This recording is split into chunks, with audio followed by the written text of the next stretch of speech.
Alright, top of the evening to you, ladies and gentlemen, boys and girls. We're going to take this 200T apart. I'm not positive if I'm not going to be stopping the video or not. If it's anything like the 200, you got to pull the flywheel to get the cylinder assembly off. And so I'm unsure at this point, in all honesty. Again, Mr. Fisher's been super gracious, allowing me to have this saw for quite some time before I finally got my ducks in a row to get it taken care of. So did a little test sawing after I ran it through a few heat cycles. There's no carburation adjustment like with the 200T. This is the successor.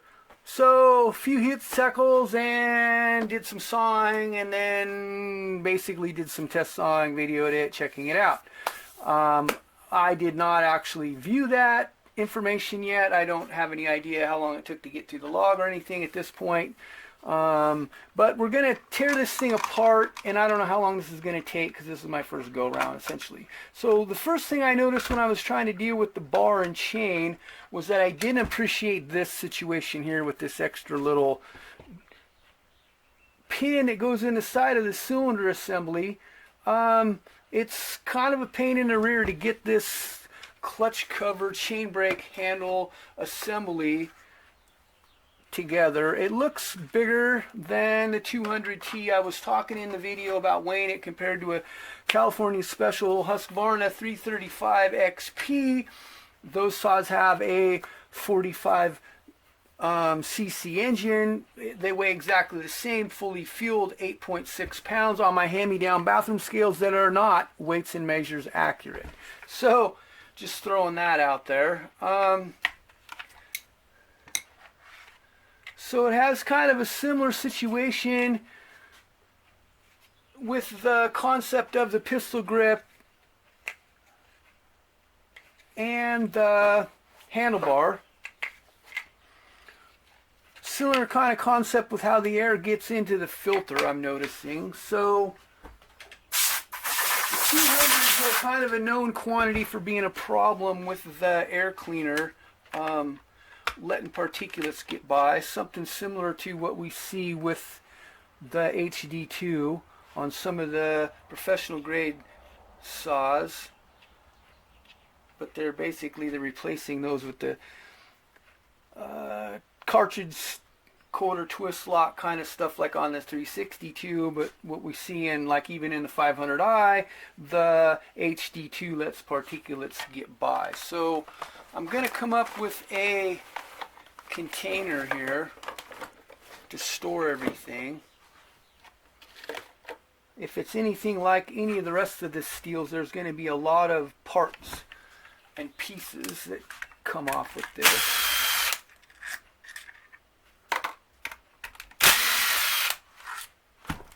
Hopefully I don't bumble through this too bad. Sometimes when you're taking a machine apart for the first time, I go kind of slow so I can try to have some kind of a clue and remember how things go back together, because it's interesting. I guess we didn't really look at the placard. It's a top handle. The C denotes features. The features on this, it's an M-tronic saw because we can see that it has a solenoid that's metering the fuel. So we know that part essentially. So this is going to be fun.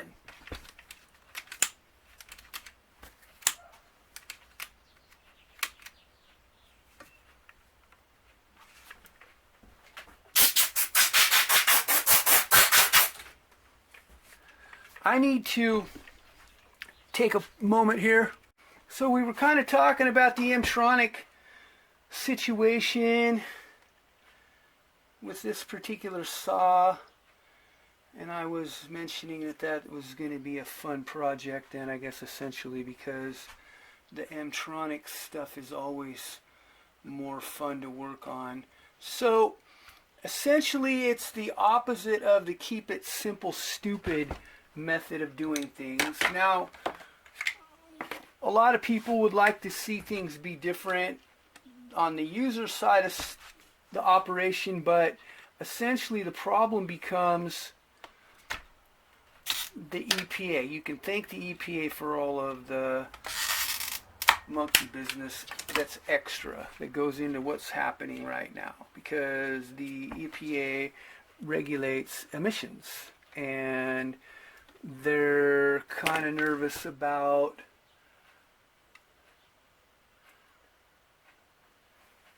people doing too much hydrocarbons, people, companies, whatever, into the atmosphere. And so okay, they are going to regulate everything into submission. Sometimes on a personal level, I don't think some of the regulations are bad. Not necessarily. I think that there has to be some kind of situation going on where you're not just completely wrecking everything. On the other side of it, let's not regulate things into submission. So, like I said, my first go round, don't want to tear anything in half.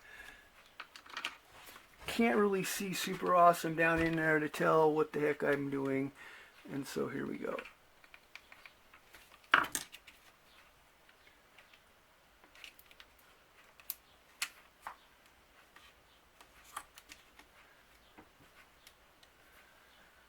I need a different little special tool.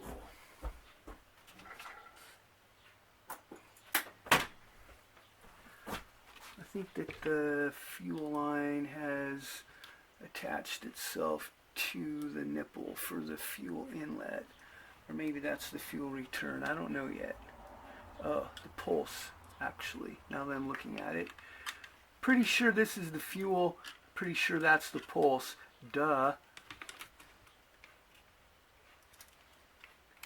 Now the pulse basically runs the pump in the carburetor, the diaphragm. It causes the diaphragm to flutter, and that's what gets the fuel rolling through the process.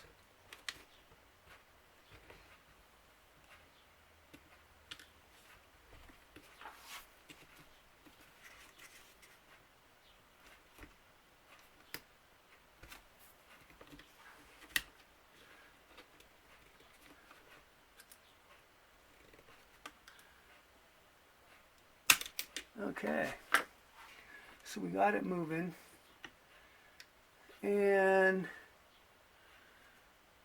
the throttle linkage actually just fell off. So it's real similar to some of the other carburetors that we see in this process. As far as Mtronic goes,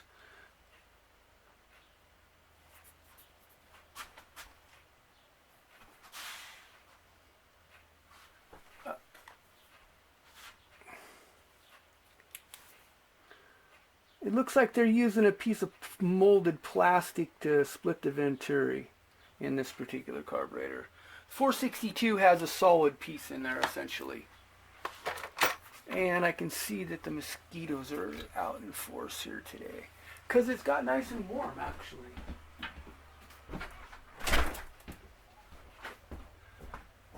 The warmest day we've had in 6 months, I would imagine. And we can see that they're doing kind of a similar situation of splitting the charge and the raw air into the system, in like what we see in some of the other Stihl chainsaws. They're using this plastic thing on the carburetor as the ring, essentially.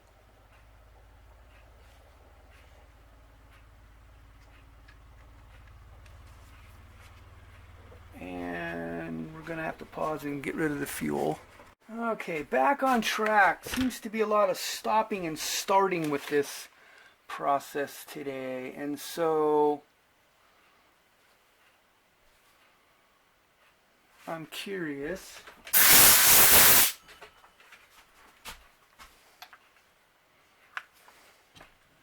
to see if this shield is going to have to come off in order to get at this mount that's underneath here. I can't quite figure that out yet. Let's hope that the clutch does not have to come off to do that, because that would be engineered extra monkey business compared to what was already impressive with one of these saws.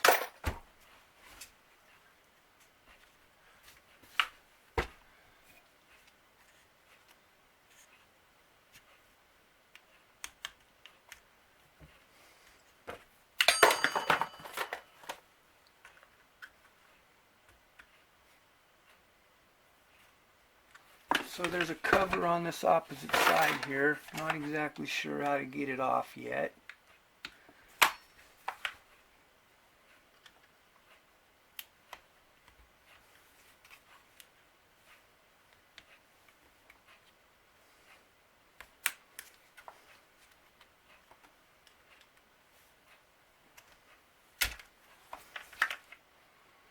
That's where you're hooking up your computer if you're an actual authorized Stihl dealer.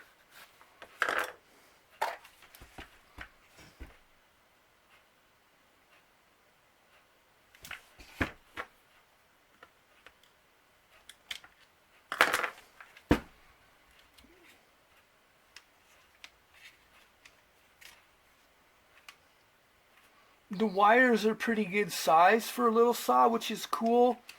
I'm thinking they're anticipating some abuse, essentially. So there you go on that one. The wires on the 661, for example, are very small, and you have to be careful that you don't tear the wire in half, essentially.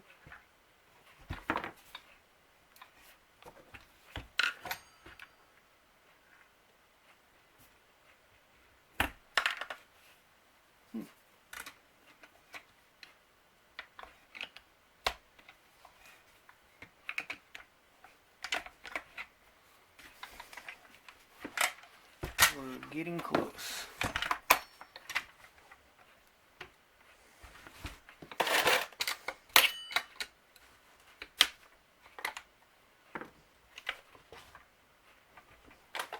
Let us hope and pray this is how we get them out.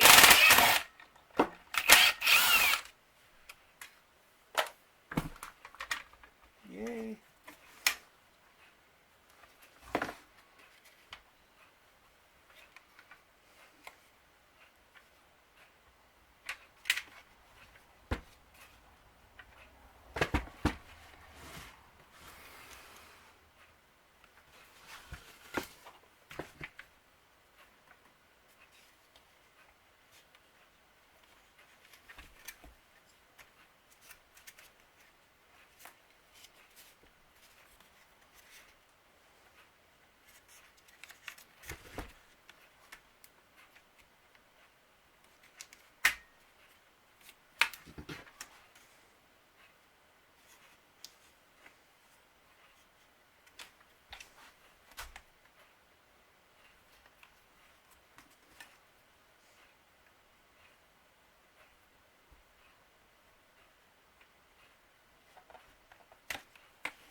The sealing surface on the outside edge of this intake manifold is actually beef. So I'm like kind of impressed.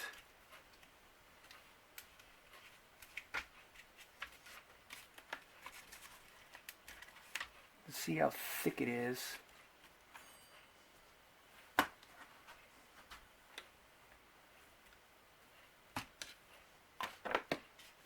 Right there. So now we see if we can bust loose of the front of this thing and what is required on that.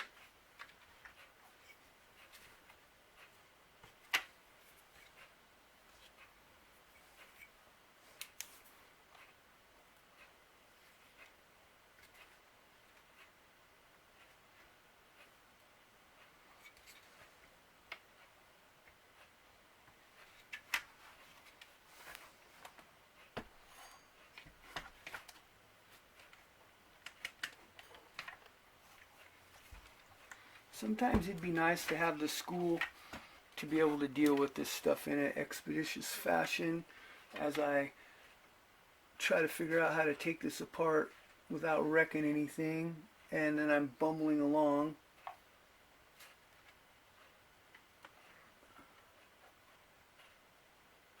I have no idea.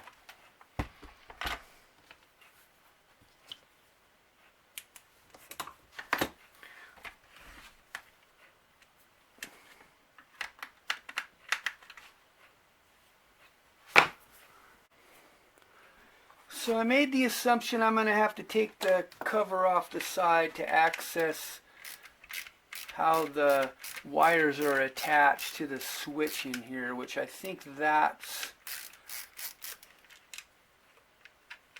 not necessarily a good idea from a perspective of trying to fix something, because eventually these saws fall out of a tree and it becomes a problem.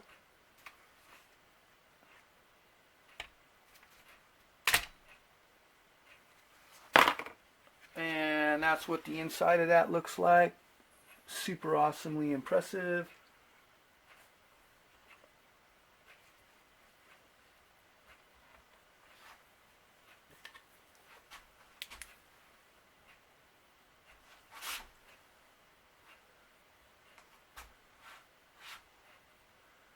Looks like the red and the yellow roll all the way through. So you're essentially having to take all of this apart to work on this saw. Let's just take a picture.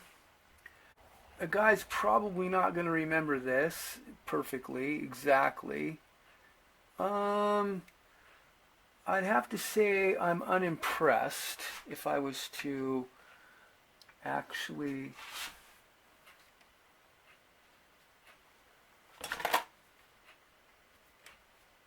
have a comment.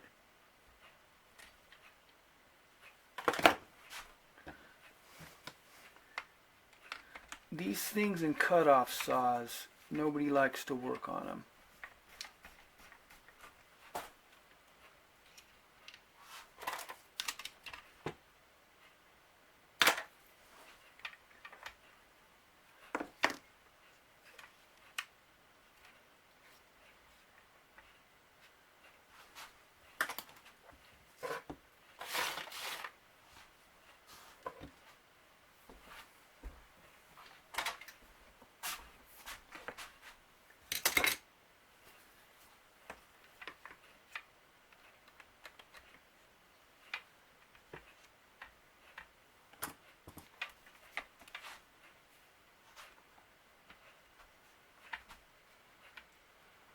So now in my infinite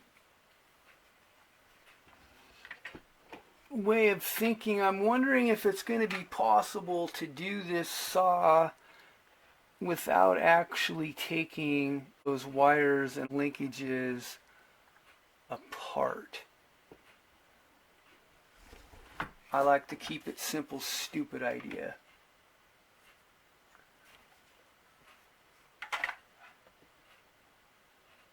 Not sure why there's not some kind of a connector right there, except we're running the black on ground and one of the yellows on the other ground, it looks like.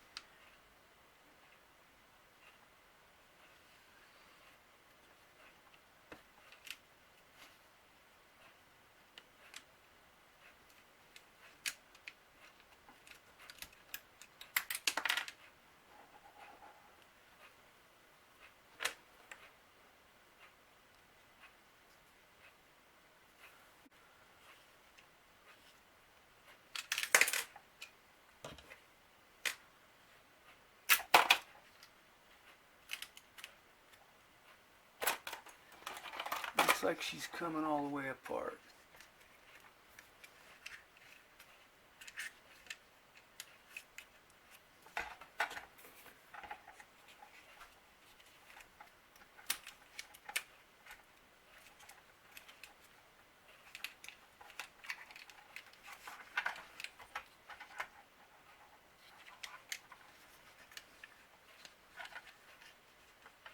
Completely apart. not just kind of apart.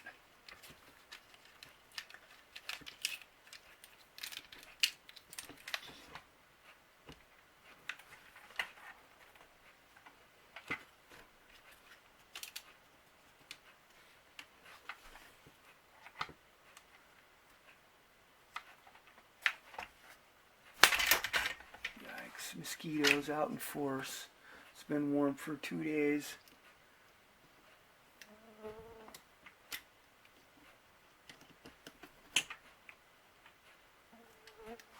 Okay, that was super impressive. Impressive doesn't necessarily mean good, in my humble opinion.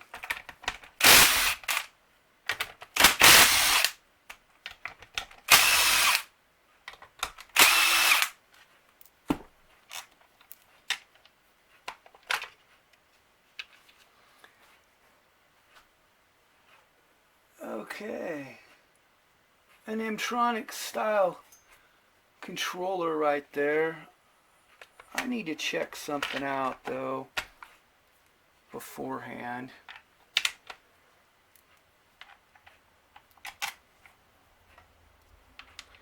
Real quick.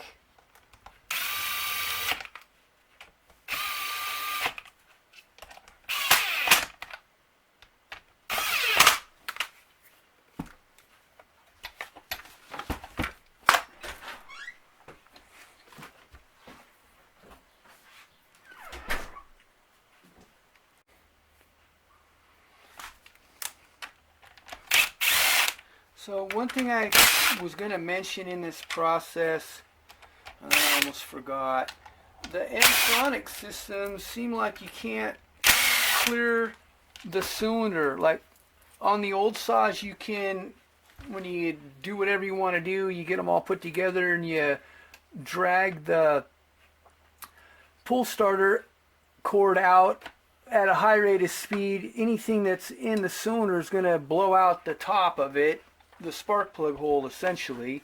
And one thing that I didn't mention in this process is that the M-tronic coils, I've seen where they actually will have a problem. And so then one of the things a person has to consider in this whole operation when you're dealing with one of these is how far you can get away with moving the cylinder.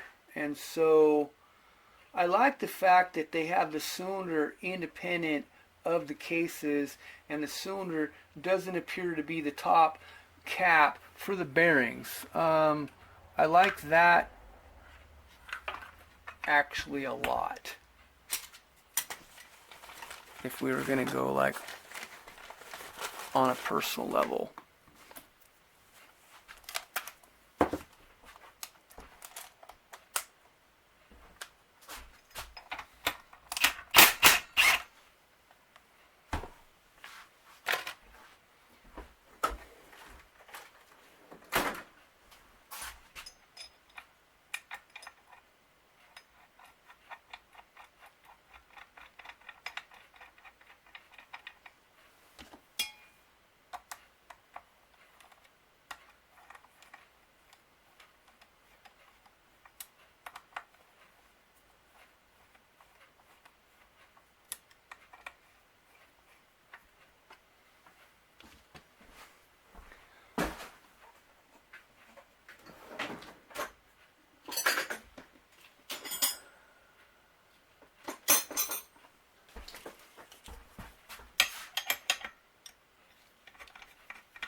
Okay, we're golden on that.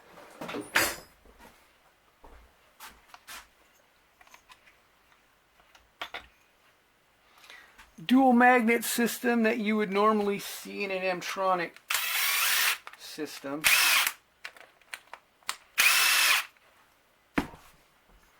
Special flywheel pulling apparatus.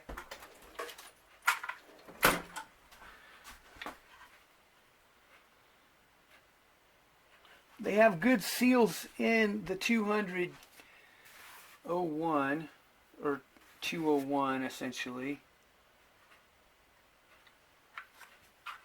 which is a nice feature, having good seals.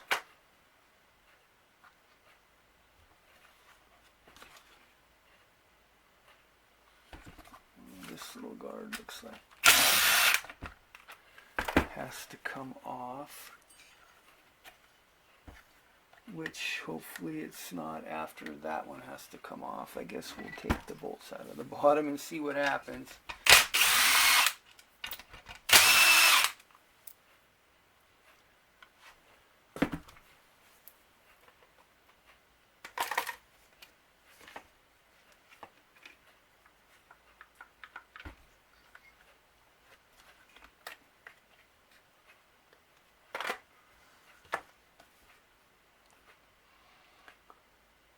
Super similar to what you see going on with the 200, just a little bit bigger. So because it's stratified with raw air, the cylinder is a lot taller. That's the long thing that I was talking about. It looks a little bit bigger too. If I was just to like take a look at it.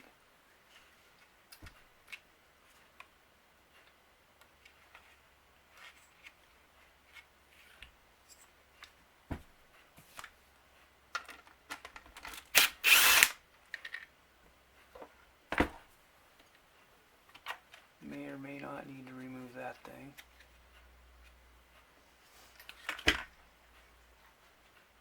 And like I said, we've been 2 days of warm and the mosquitoes are like ferocious.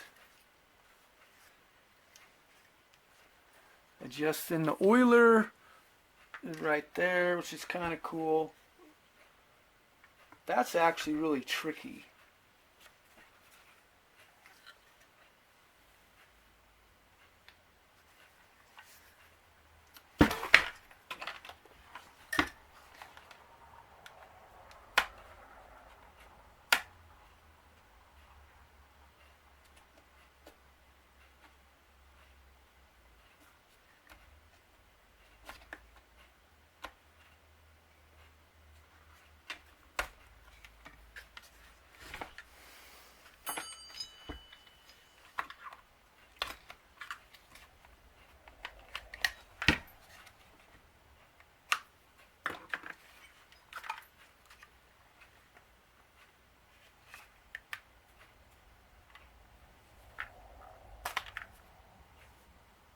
Super lightweight cover. A little bit different situation going on with the intake manifold, how it's held down versus what we see on the 200.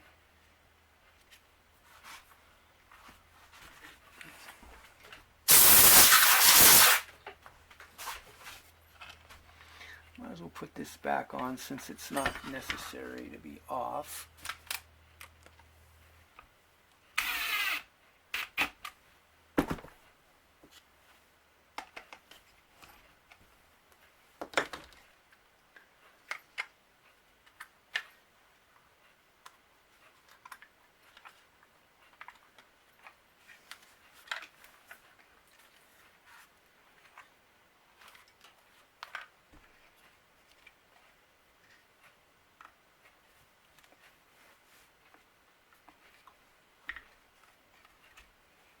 I am curious to see what makes this manifold situation tick, though.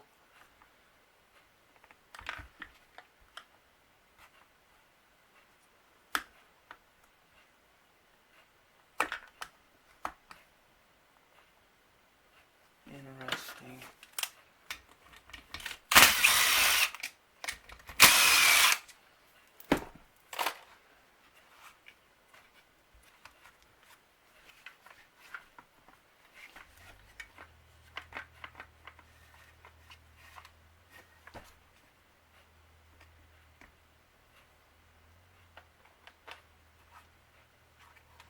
Tubes, hoses.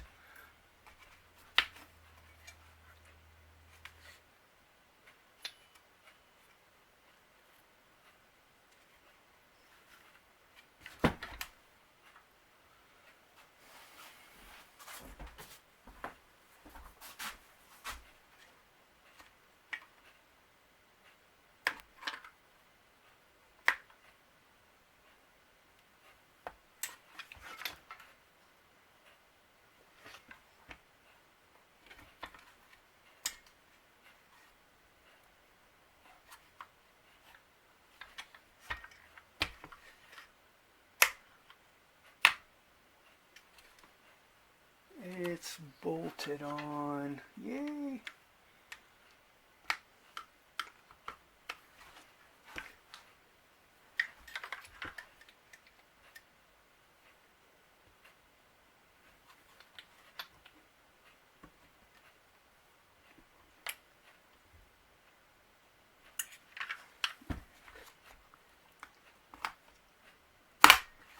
Definitely don't want this coming apart.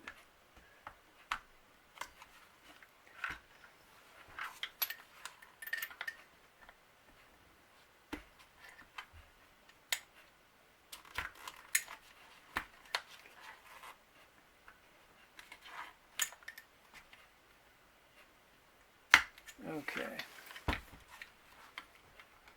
So there's a cap over the top of the intake manifold that has these special little plastic latches in there.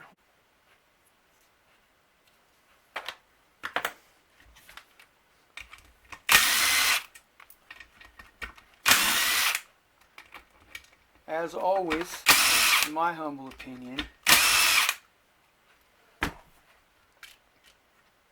intake manifold, itty bitty,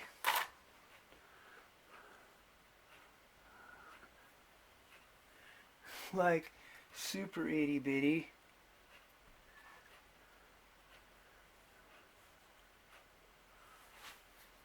That's impressive. Wires coming in on top, charges getting split and going in on the bottom for whatever reason. No idea. The funny thing is they've actually atomized the charge air for whatever reason. I'm thinking that you can see that in there. I'm hoping you can see that in there. They have the little ribs in there for atomizing the raw air, which means it's not completely raw in concept. That seems really weird to me. Okay, we're getting close. I can smell it.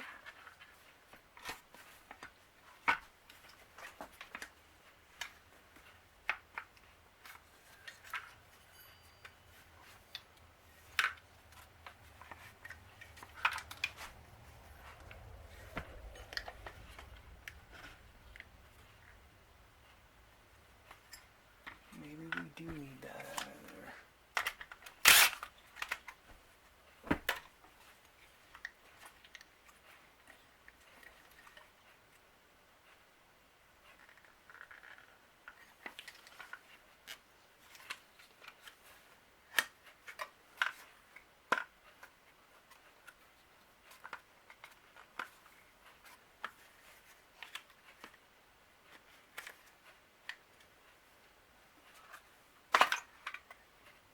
Tank.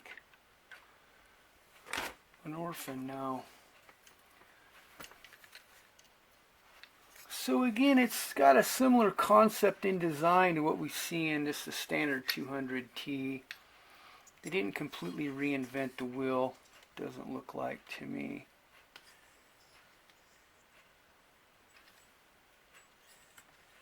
Kind of wonder who's making the cylinder. Oh, they got their stamp on it.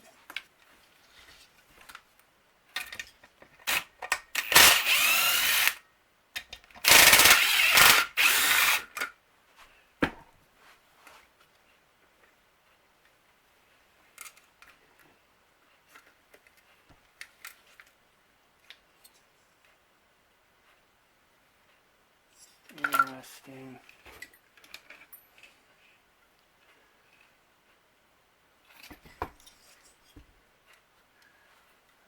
So I'm thinking you can see that they're stamped. When they stamped this, they basically raised this part here. That's looks like it's going to be the seal, because I'm not seeing anything other than that. That's really weird.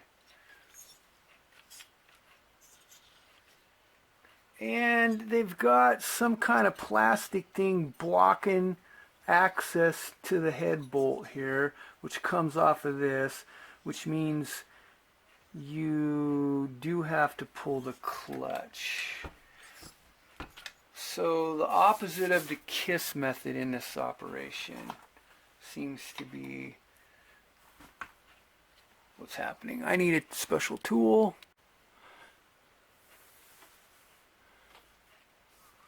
On a personal level, I like using a starter rope as a stop in the cylinder if it's possible to use it, because it's kind of cushy,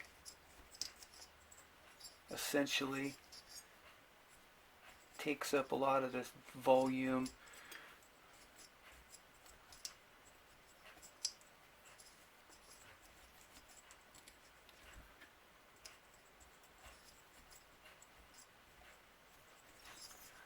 Found my special tool in this operation.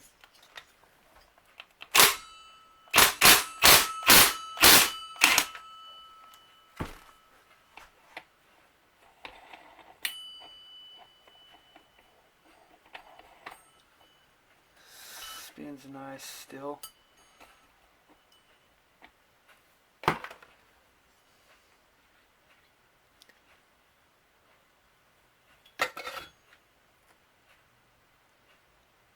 Standard plastic cage.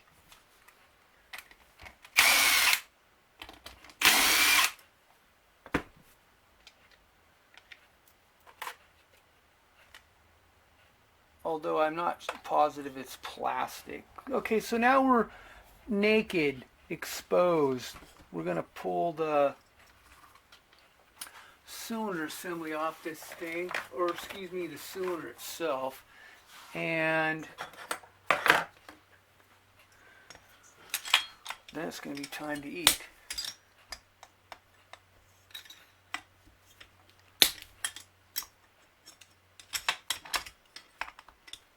I'm curious if they're using a fiber gasket underneath the cylinder. It looks like it's the metal that's coated with plastic on a personal level. That's what I'm thinking.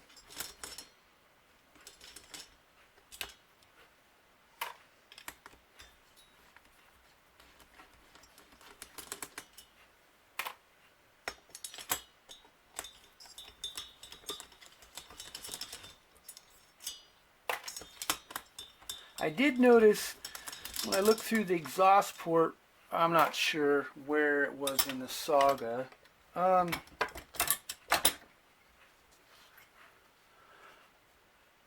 It's a twin cylinder, or excuse me, twin ring, twin cylinder.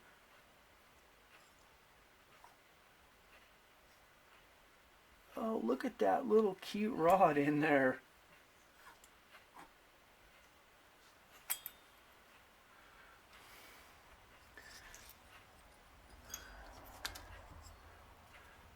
Metal fiber but funky shape, and then the start of the transfer port circuit actually is molded down, goes down in there a little bit, so that's interesting.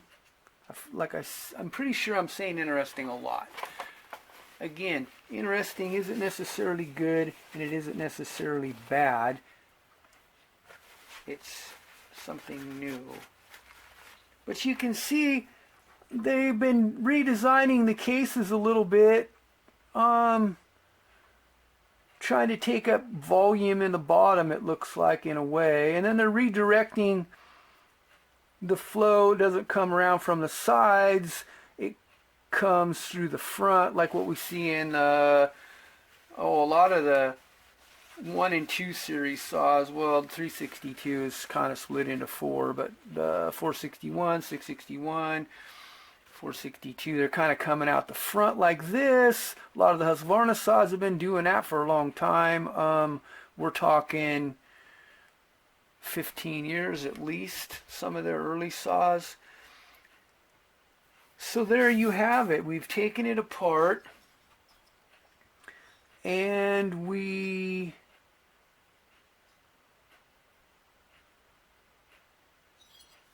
find it to be kind of interesting. The intake port dumping into the cylinder is a teeny tiny little thing.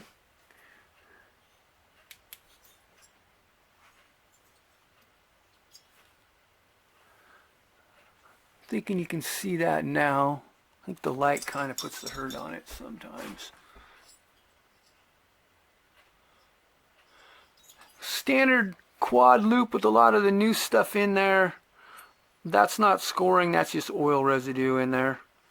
It's hard to see down in there since that cylinder is so long, but it's definitely got the weird shape where they're all cattywampus in there. Kind of the opposite though, the rear one's bigger. A lot of times the 1 series, they're a little bit bigger on the front, like 461.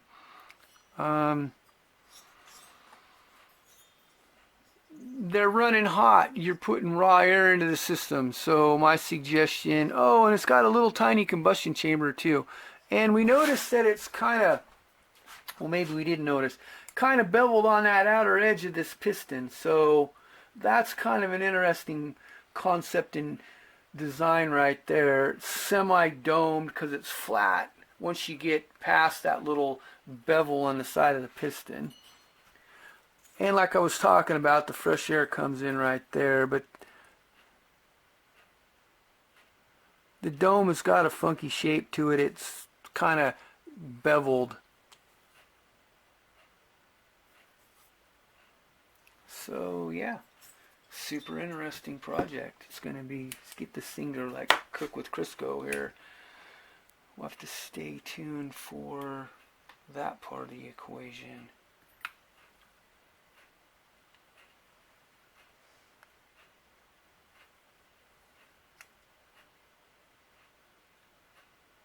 Big old huge dead port in the side of that piston. That's one of the bigger ones I've seen depth wise, and it's real wide.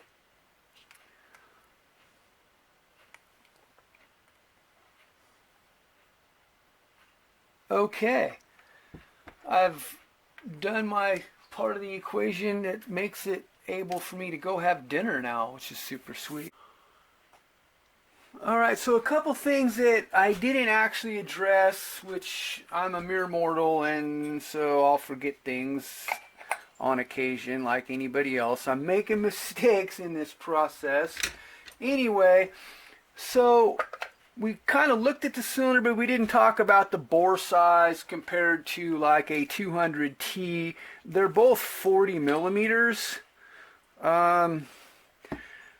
And they both displace the 35 cc's. So we're talking a 28 millimeter stroke essentially if you want to talk about swept volume of the piston.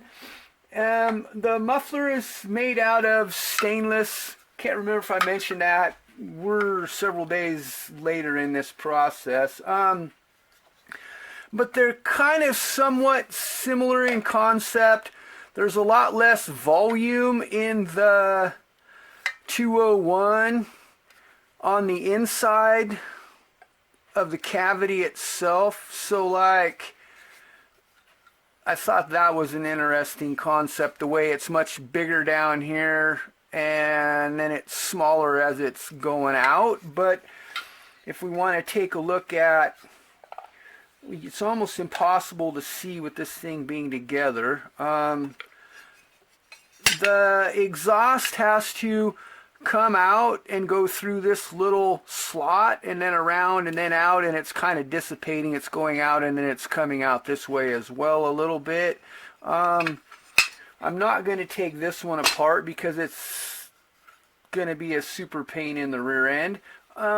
It appears to be completely open on the inside. If we look down in there with the flashlight, I haven't seen any encumbrances in there.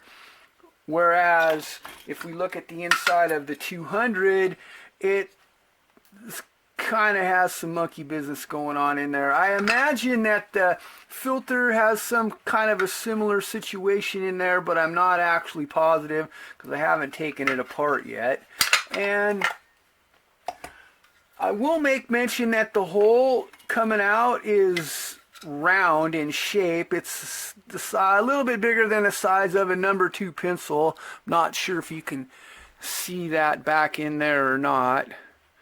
But it's a round open hole.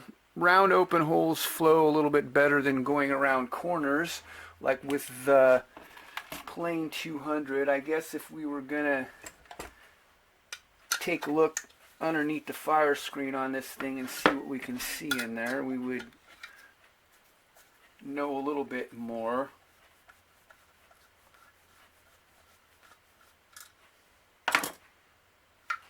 I did notice that the Boxo parts is substantial in this process. It's completely full, essentially.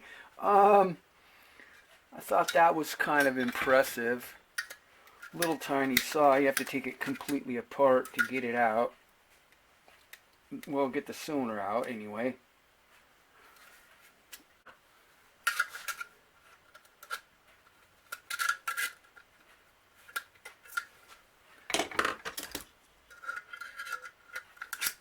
Okay, so I don't actually have a fire screen handy that I know about. Wait, let me pause for a second. And so if you want to compare the fire screens to one another, I'd say that the 200T is actually restricted. It's more open for sure.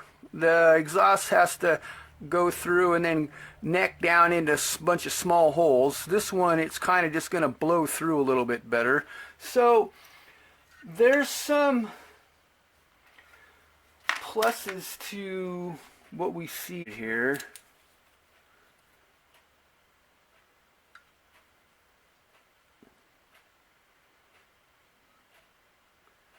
And there's some pluses that we see on the 200T. Like I said, I'm not taking this thing apart because it's going to be too much of a pain in the rear. I'll figure out some way to get that muffler opened up so the thing will breathe a little bit. I'm probably going to have to tear some of it apart to look inside there on the first one and then go from there. Who knows what's going to happen after that. But anyway, I kind of thought maybe we could take a look at a couple of the items that I didn't actually talk about too much as I was thinking about it. Kind of thinking about this process and this project itself. So anyway, putting this in somewhere. So thanks for watching this teardown session as I bumbled along. Again, special thanks to Mr. Fisher for allowing me to have this saw for quite a while, getting preparated, as you will, for getting it ready to put the hurt on this thing. So yeah. All right, well, look forward to the outcome. Thanks for watching this session. Have a blessed day wherever you might be on God's green earth.